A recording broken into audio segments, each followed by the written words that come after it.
Welcome to Amy's Bookshelf Reviews podcast. Sit back and listen to interviews, discussion about books, and anything else literary. There's always something or someone new on the show.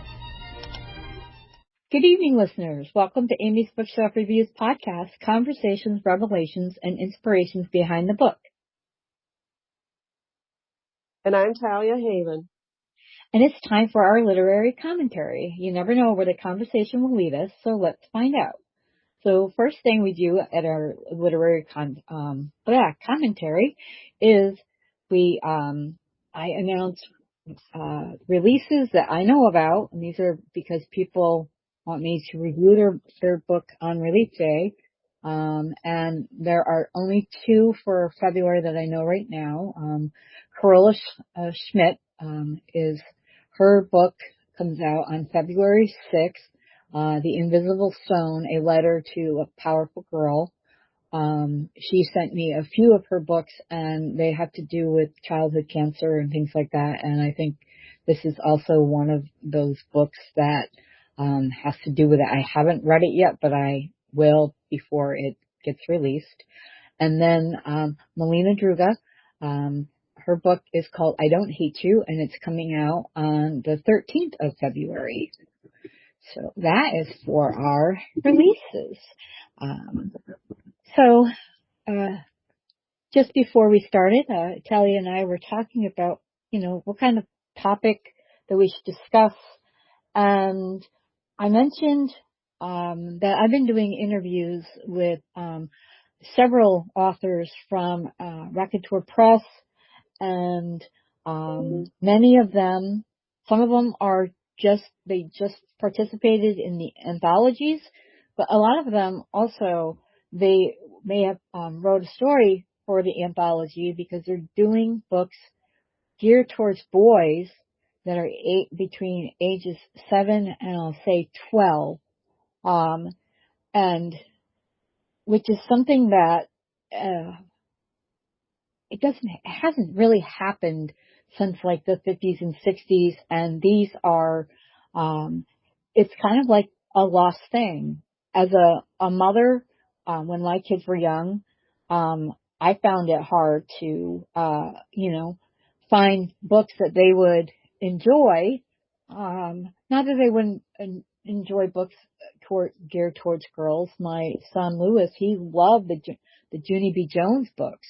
And, the main characters are girls. And I think sometimes as writers, even authors, for children, we, tend to have our main characters be girls. We might not think about it. I'm trying not to do that, with the first two books that, my children's books, but I used to write stories for my kids, and they loved because it was their adventures, their imagination, and I would use them as main characters, so every kid likes to be, the subject of his own story. So, I think, that is I was telling Talia earlier, I think it's kind of groundbreaking almost, because I haven't seen a lot of this. I was so surprised. And one of the authors has told me the story about how it got started. So, I have to say I agree with you because I know I'm dating myself. But back when I was a kid and the Scholastic would bring out their little folder thing, and every month you got to order the books. Yep. There was all kinds of stuff that was geared for boys, the sports and stuff. And, they eventually went to the wayside. There was Tom Swift, the Hardy Boys. They, over the years, they've kind of disappeared. And you've still got your boy main characters, but they're older and they're set in a teenage group, and there's always like a little girl tag along, but it's not really, it's adventuresome, but it's not really the type of boy get out there adventuresome, if you know what I'm talking about. I haven't seen a Exactly. Scholastic book fair in a long time to even know if the big publishers are even putting anything out like this. That's what I liked about Ranticore Press. When I researched them for submission calls, I noticed that they were doing boys series, geared for those young readers that you just don't see books for anymore. Exactly. And I remember also those scholastic things, and I was always excited because I loved reading. But you're right. If they weren't really, I mean, yeah, that sure they were kind of, some stories were geared towards boys, but they were, like you said, they were about sports, or, they could have been about racing, some books, boys like fantasies and, you know, battling dragons and, going on adventures. And even if it's not like, it's something that it's in their imagination, or they could picture it, or they can go outside and like kind of replay a scene in their book, but it's not, um, it's not very, um, I lost my thought, but it's not, it's just, I mean, it's not the same because, you know, especially Right. now, Yeah. kids are more like screen times and video Yeah. games. What kind Yes. of imagination is that? I agree. Yeah, I have to say you're right, but uh even the Tom Quest adventures, I mean they're by Fran Stryker. They're a little bit older, the 50s and 60s, but it's a real shame that that type of stuff has really disappeared. The girls, they still have, I think Trixie Belden is still in print. I haven't heard of that classic ever going out of print. I mean, she's reprinted so many times. But the boy reprints, I think basically the only thing I've seen in maybe the 80s was the Hardy Boys. And that was because they had a TV special, I think, a series back Yeah, in the 80s. yeah, and yeah, that's true. And I remember more about that. Uh, I loved. I remember the kid as a kid. I loved Roald Dahl books, especially the Black Cauldron. And, I could see a boy also loving that type of book. But, as fantasies go, and they write them for young adults, but some of them just they're more slaying the dragon than just like, I'm going to battle the dragon, I'm going to capture him, they're more about killing the dragon than, just kind of going on an adventure, sneaking up behind them, kind of like Jack and the Hmm. Beanstalk with the giant. Yeah. Yep. And it's Well, really I think important. it is very important, and I give a loud applause to the press for bringing back the boys series. I hope they have all kinds of success with it because it is a niche that's basically gone away, and I really hope that they can revive it to where, boys series become very popular again. I know, I'm hoping the same thing. I was thinking about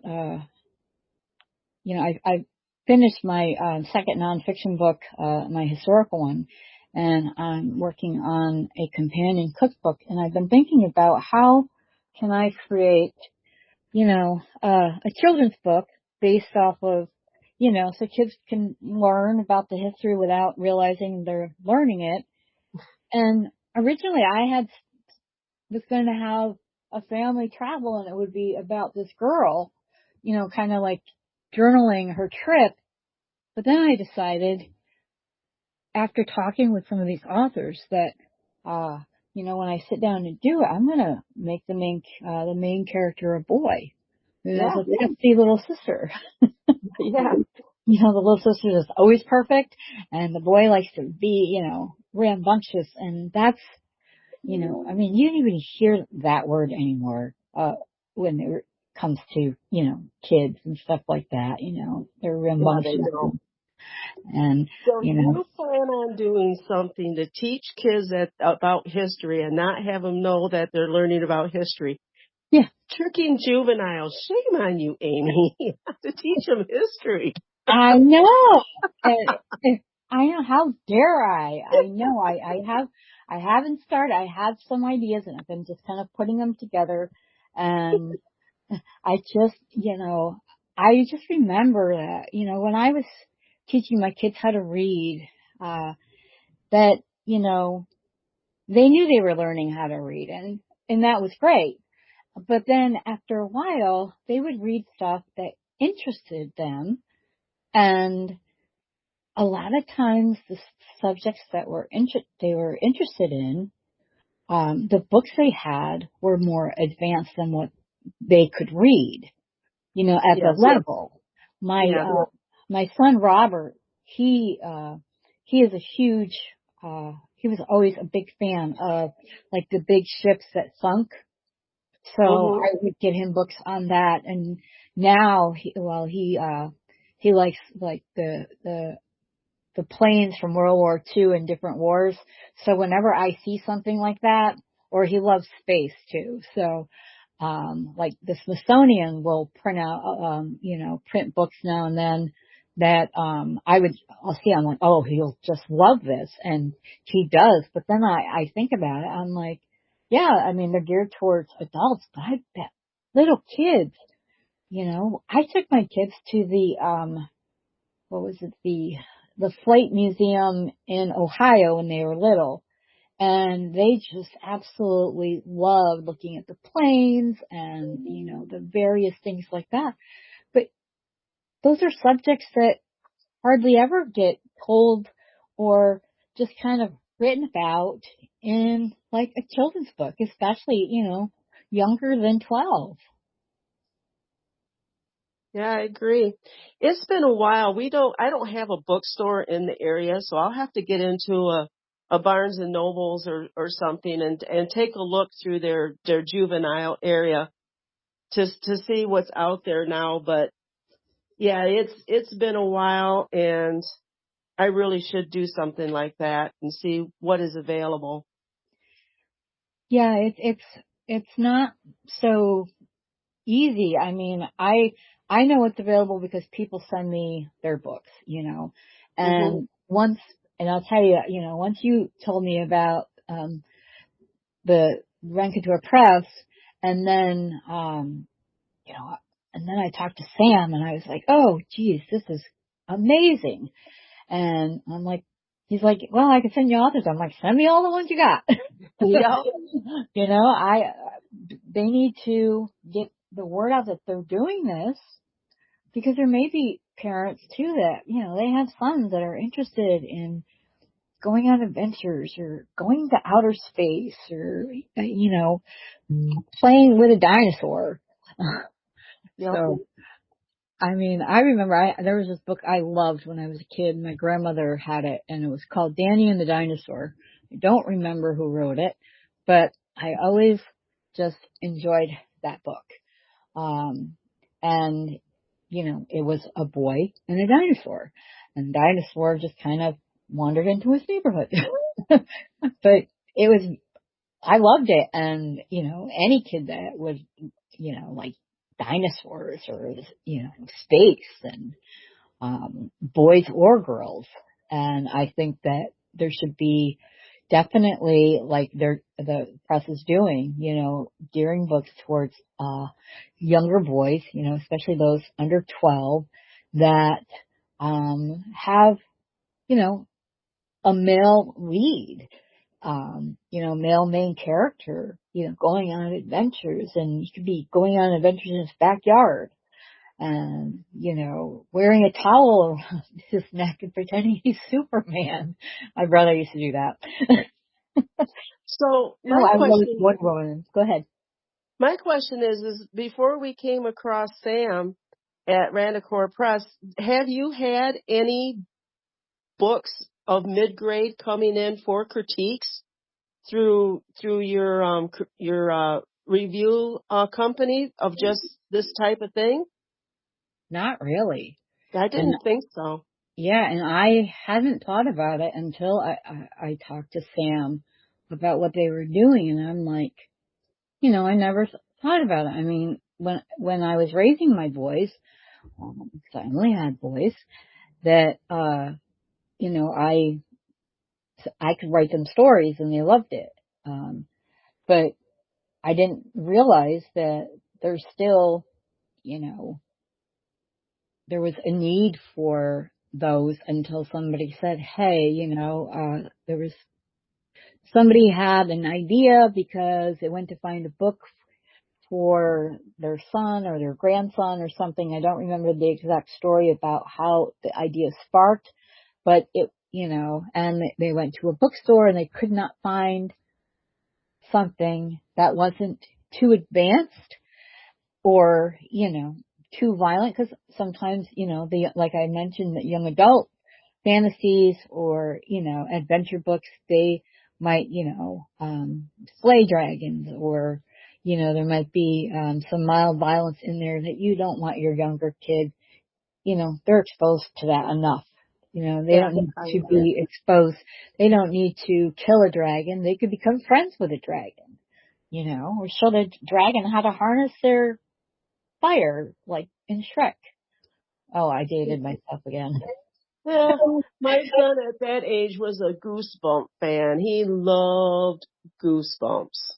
Oh, definitely. Yep. Definitely. It was his go-to. He did some reading, and if he did, it was, the Goosebumps. And I'm not really sure, but I think, and don't quote me on this, I think the Goosebumps are mostly the terror boy meet lane character, I think. I'm not really sure. I've never read Goosebumps. I've only seen the movies, but I know my boys, at least my son Lewis, he loved Goosebumps books, and he also loved the Junie B. Jones, and that was a girl lead, but he loved it just because it was fun to read. I hadn't read anything that from that. I was big on, and I still have it, my Little House on the Prairie set. Um, and then my dad a couple years ago, uh, he's like, I don't know, we were talking about books, and he's like, are those the only books about that, Laura Ingalls that you have read? I'm like, yeah. So he found me every single book that was written that wasn't like geared towards children. Oh. Yeah, so I have a whole various sets about that whole thing. But then I even went back and I bought myself all of the books about Laura's daughter, Rose, and I'm still working my way through those. And they're geared towards children and being a pioneer, um, and of course they're girls, but that's, those are stories from them, they're real stories. Just because it was on TV, that's not necessarily a real story. Those are just characters. But, Hmm. I remember I had the set as a kid. I don't know what happened to it. I think my mom commandeered it because she loved reading them too.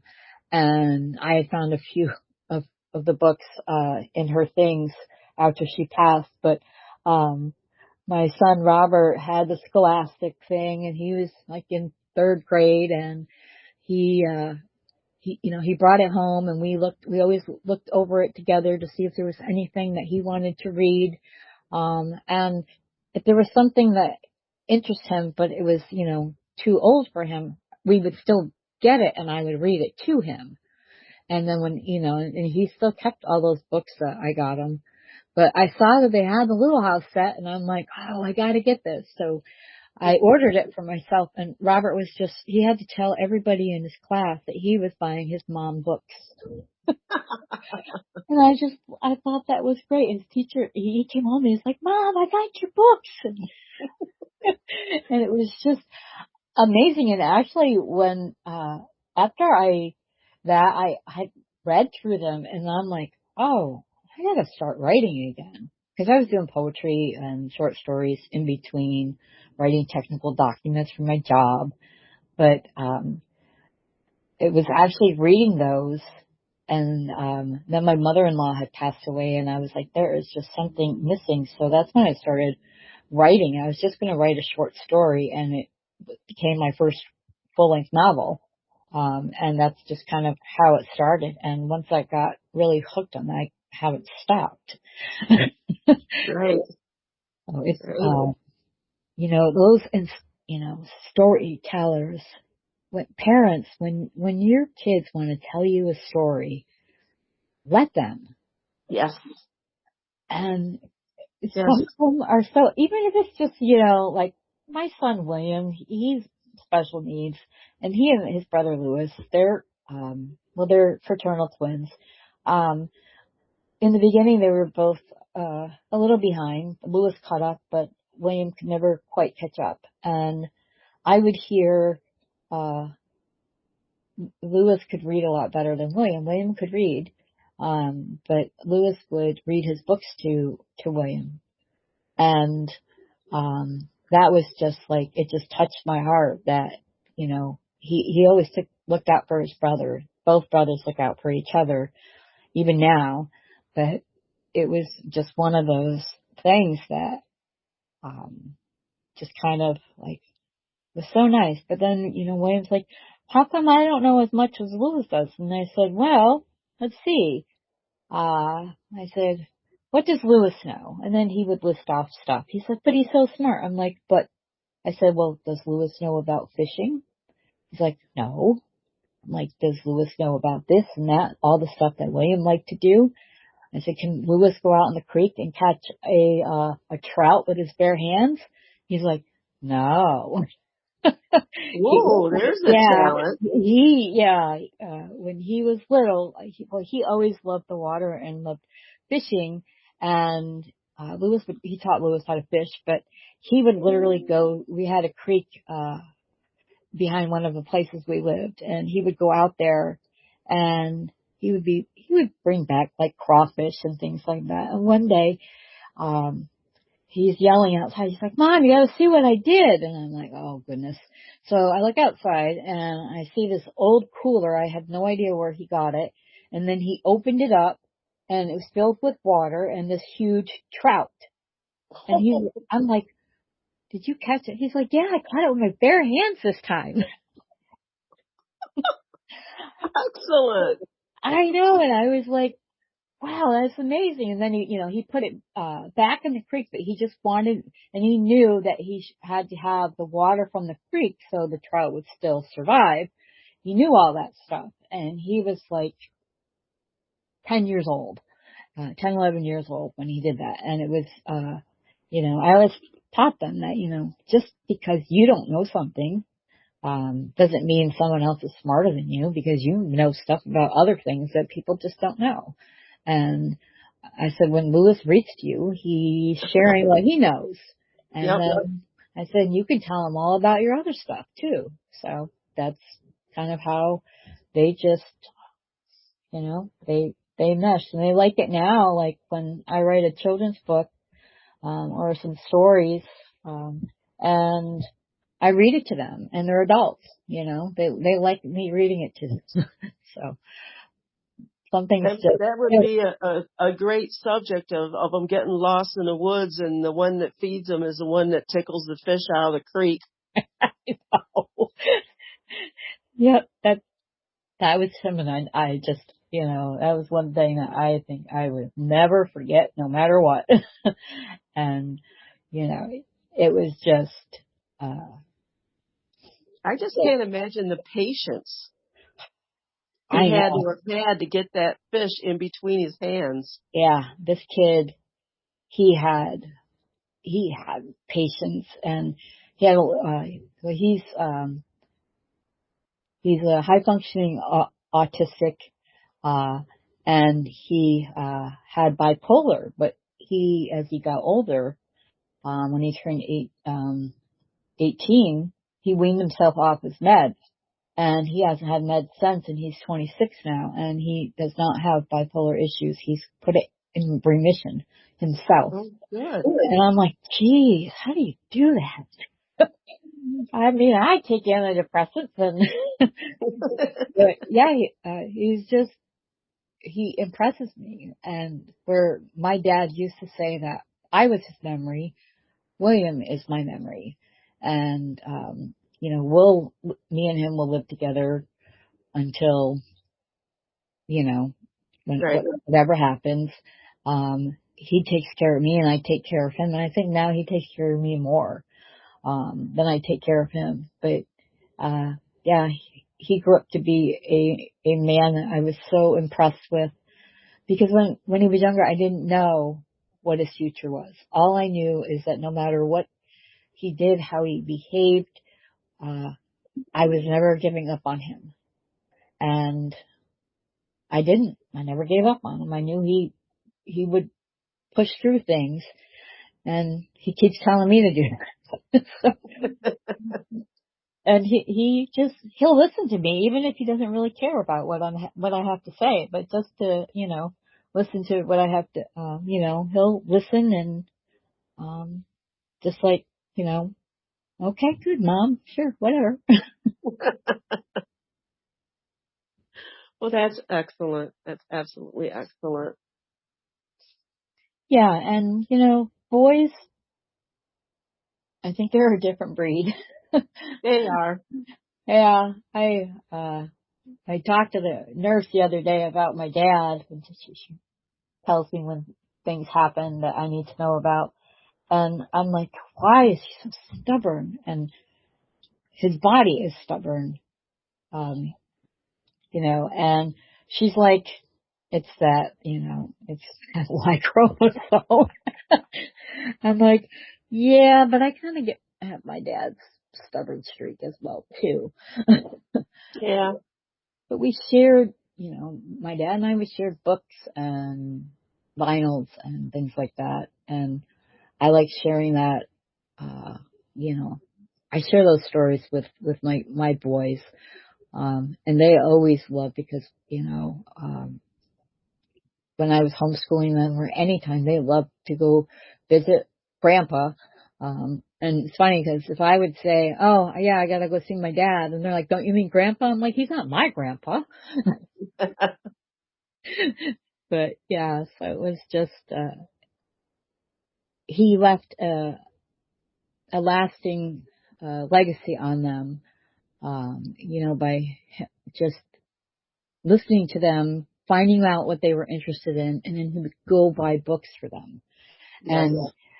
And it didn't matter, and a lot of times, he couldn't find anything age appropriate and he'd be like, I don't know, can he read this? I'm like, well, Lewis can, and, Robert can read this. And I said, they'll read it to William. So it's not a problem. But, he just, I said, or you could, Dad. I said, you could tell William about what's in that book and Right. that he would understand. And, that is something I don't think my boys will ever forget. So I think it's great. Um, so, wow, it's almost the end of another show. Oh, okay. So, do this, this week, do we have a call or this month, do we have a call for submissions or? We've got a non-paid poetry, and I thought it was interesting. St. Joseph, Michigan, which is along the lake shore, their Maud Preston Pelsky Memorial Library has what they call a downtown poetry walk for 2026. The theme is transitions. They need you to keep the poems family friendly, and they're asking for a limit of 2 per person. You don't have to be in the area to submit. You can submit it in by Microsoft Word or text.